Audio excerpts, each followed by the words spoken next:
recording. Alright, y'all, a lot of stuff happened over the last week or so since the last I made a video. Wenbemjams draft happened, Chris Paul got traded to the Warriors, Damian Lillard still wants to lose in Portland, so let's talk about everything that happened.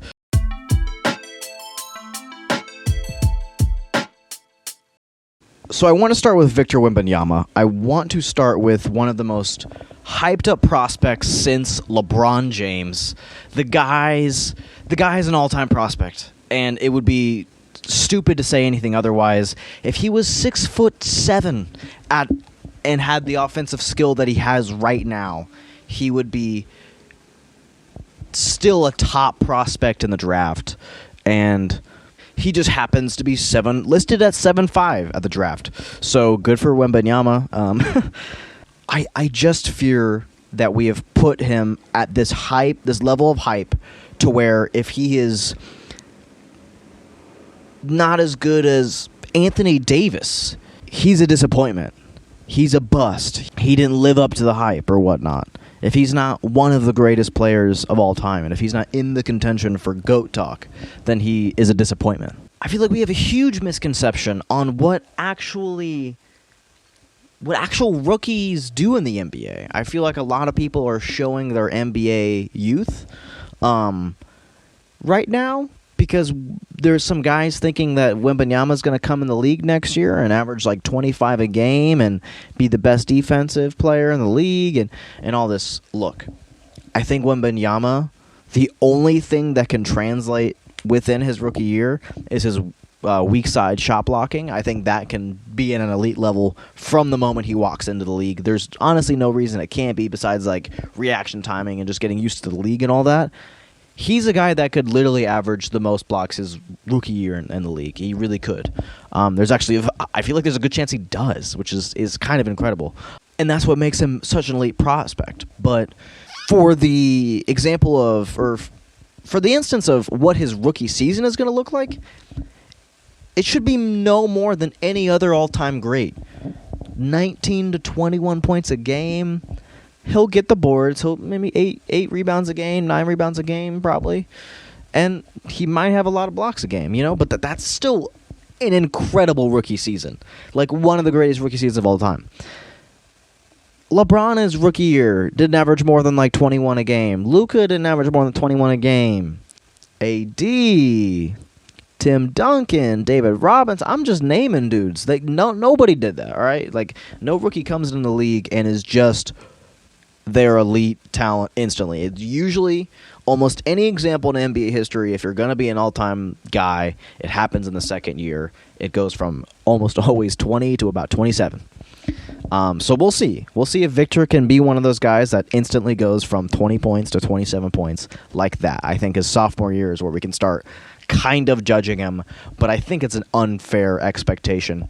If he's not better than Anthony Davis, his career is a disappointment. And if he leaves with like a championship and some defensive teams and like a second team All-NBA a couple times, like, that's a disappointment for his career.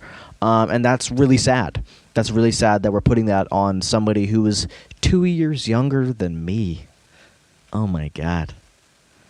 I'm at that stage in life where a guy 2 years younger than me is currently being talked about all over the world as maybe one of the greatest basketball players to potentially play the game. And I am lazy about making YouTube videos for the internet. So we're accomplishing the same things here. Comparison is the thief of joy. But yeah, anyways, so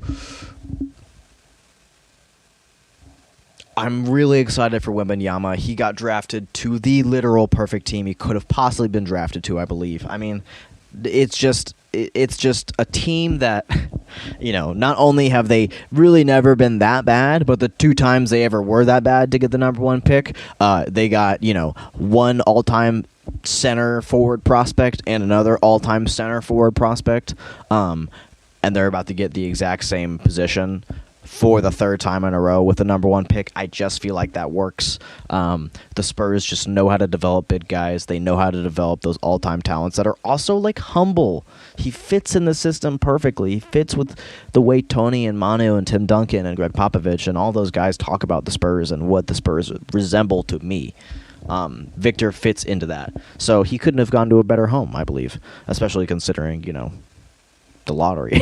I mean, yeah, sure. If he got drafted by the Warriors, that'd be great. But I'm excited about Wenbemjams' whole career, but really the rookie season coming up. I'm excited about the hype behind it. And new guys coming to the league is always great because LeBron's about to retire. So, and let's talk about the Portland Trailblazers situation with Damian Lillard and Scoot Henderson, I guess.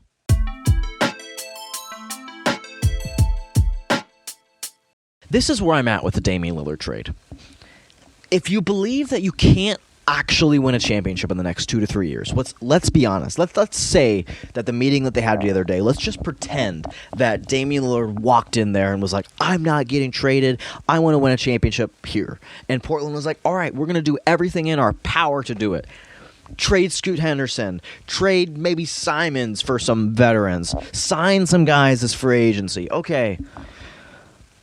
So the greatest team Portland could possibly put together is like Zion Williamson if everything goes right and falls their way. And like sign Brook Lopez.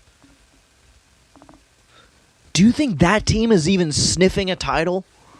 Have the Trailblazers ever sniffed a title with Damian Lillard? No. They haven't ever done it. But they made a conference finals. They weren't winning the title. We all know that we knew they weren't winning the fucking title, guys. Come on. If the Trailblazers genuinely think that they are going to go through this offseason to start trying to build the contender around Damian Lillard, it is the biggest delusion in all of sports. I don't know what synonyms are for delusion, but you know what? Let's look it up. Misapprehension, mistaken impression, false impression, mistaken belief, misconception, misunderstanding, mistake, error, misinterpretation, misconstruction, misbelief, fallacy, illusion, figment of the imagination, fantasy, fool's paradise, self-deception. All of those words would fit under the Blazers actually thinking that they can actually win a title in the next couple of years. Do you think Damian Lillard's trade value isn't getting worse and worse by the minute? He's already somewhat of an old guard, and he's not an old guard, but he's certainly past the other side of the hill. Under any circumstances, under any actual sports miracle of like 6 different trades happening, and then the roster that still probably wasn't going to win the championship having everything fall their way, and then they might make the finals and lose. That's how far away they are from a championship. And to sit here and pretend like anything other than if you're trying to win a championship, if the goal right now for the Blazers is to win a championship as soon as possible, the only decision is to not only, this is the whole misconception of the Blazers situation, is it's not only in Damian Lillard's best interest to leave Portland, it is in Portland's best interest to trade Damian Lillard. He's helping them win games, which is something they should not be doing right now. I understand if you were a tanking team who has tanked for like 8 years and you're in the lottery every single year and you just can't seem to draft that one prospect. Guess what? I'm okay with you just being like, fuck this. Let's just try to put some butts in the seats and let's try to be somewhat competitive. I understand that. But if you're just gonna be blindly mediocre and mid for like 20 years, at some point, pull the fucking plug, man. It's over. You need to tear it all down and rebuild from the back up. You being so bad last year that you lucked into the 3rd pick was a great start. Now, if you can pull off a Paul George-esque trade where you get this chest of draft pick assets and you get somehow excuse me, and you somehow get this chest of assets and 1st round and 2nd round picks, and then you somehow also get in the trade somebody who ends up being a 1st team All-NBA guy, do it. That's a great idea. But even if you get a bag of chips, pennies on the dollar, a euro.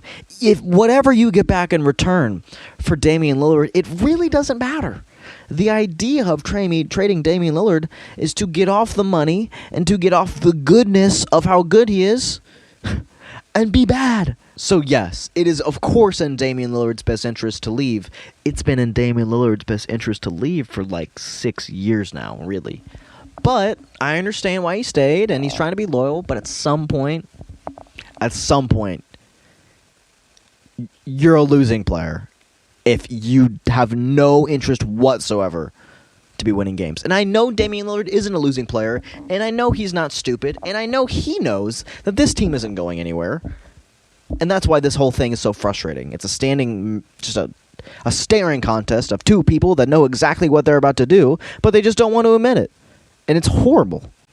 So yeah, I don't think they're going to go into next season with Damian Lillard. I think this will all fold out to be the Blazers just trying to raise his value as much as they possibly can by saying we are not trading Damian Lillard, and then at like the 11th hour being like, well, okay, maybe we might, and then get a chest of assets. That's the way they should do it. That's the way I think they're going to do it. I don't know why you don't just do it now before free agency so you don't have to sign some random dude to like a 4-year contract because, hey, we got Brook Lopez, Dame, or we got Jeremy Grant. Dame, please stay. We're going to win all these titles.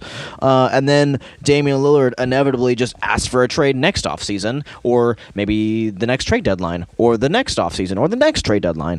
And you do that, and now you just have this contract that you signed for Damian Lillard, but now you're trying to be bad, so you're trying to offload that contract as soon as you possibly can and give away, again, pennies on the dollar. But it's like you could have just not done that and given yourself trade assets and cap flexibility to where you didn't have to do any of that. So Just do it before free agency. Make it so much easier on yourself to be able to plan your whole future out in this offseason. Why is everybody making things so difficult on themselves? I don't know. I mean, shit, man, I'm a Chiefs fan. If Patrick Mahomes played for the Chiefs and we were like a 7-win team for 4 straight years, and then we were like a 3-win team, if Patrick Mahomes in the offseason requested a trade, I'd be like, yeah, I kind of get it. He's Patrick Mahomes, and we currently have sucked for years. I would understand it, kind of. It would suck, because he's my favorite player of all time in any sport. But I would get it. It would make sense. So, anyways.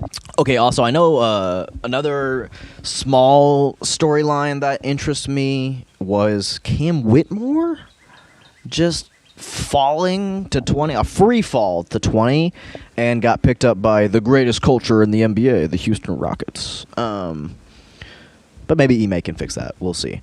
But, you know, I vaguely listened to the stuff of his pre-draft stuff. I vaguely listened to... I vaguely heard about some health issues, and the workouts and the interviews didn't go well. I didn't really hear details, but that's what I hear.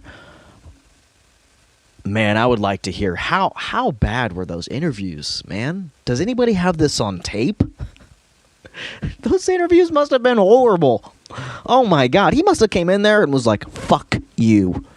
No, I'm sorry. There's no way that in every mock draft I look at, he's like in top 8 at least. And then the moment the draft starts, I'm like, a Lakers fan at 17, like, we could draft him. And then we don't, and then the Warriors don't. 2 teams that are like pretty good at drafting, and you're like, damn, what did he do? Like, what did he do in the pre-draft process that I don't know, that's wild to me. That he fell to 20, and look, he was probably a guy that at 4 Houston was thinking about. So him falling to 20 is like, hell yeah, good for them. But yeah, I that's so, like, honestly funny to me. I just want to know how bad were those pre-draft interviews. I really want to see some clip of this. You know what was most messed up about my camera dying just now? Was that I just checked it. I literally just checked it. Left. Camera's still filming. Is this still going? What is the deal? Voice expression. Okay, also, I know another small storyline that interests me was Cam Whitmore just falling, and then it died like 2 seconds after I checked it. That's kind of fucked up. But, okay, so a point that I got to, well, my camera died. So, all right, let's unpack the Chris Paul trade.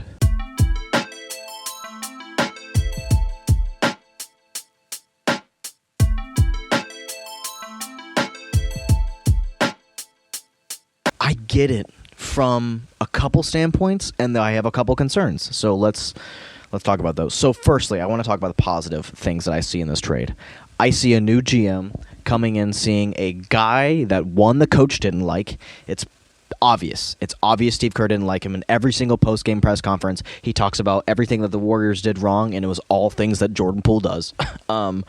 Almost exclusively every single time, whether it be a regular season game or a postseason game.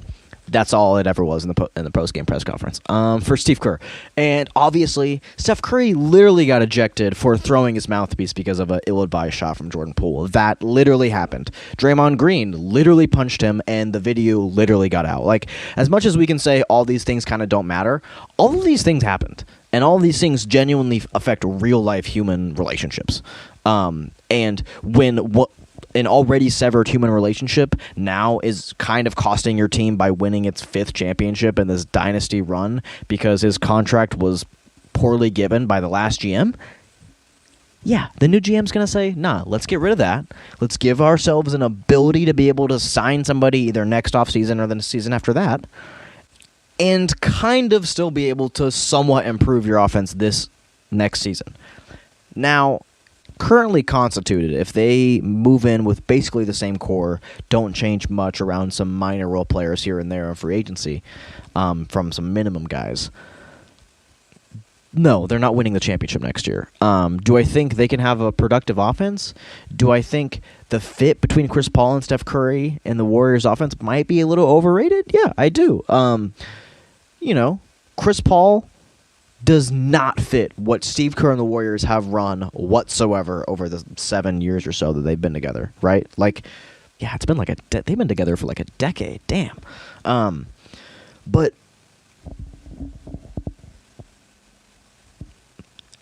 Chris Paul runs a lot of pick and roll. The Warriors run no pick and roll. They run only motion offense on the perimeter. That's not what Chris Paul does. He's more of a stationary playmaker. No, I don't think the on-court fit is perfect. I would love to see Chris Paul go to like San Antonio or the Clippers with Kawhi and Paul George if they keep that together, or the Lakers or somewhere else. But I think for the Warriors' perspective, it can work. What does work mean? That's up to you. For me, a little bit better than what Jordan Poole gave them. That's what I think. I think Chris Paul can give you a better offense, especially when the minutes that Steph Curry isn't out there, man. They were losing every single minute with Steph Curry wasn't out there last year. Every single one.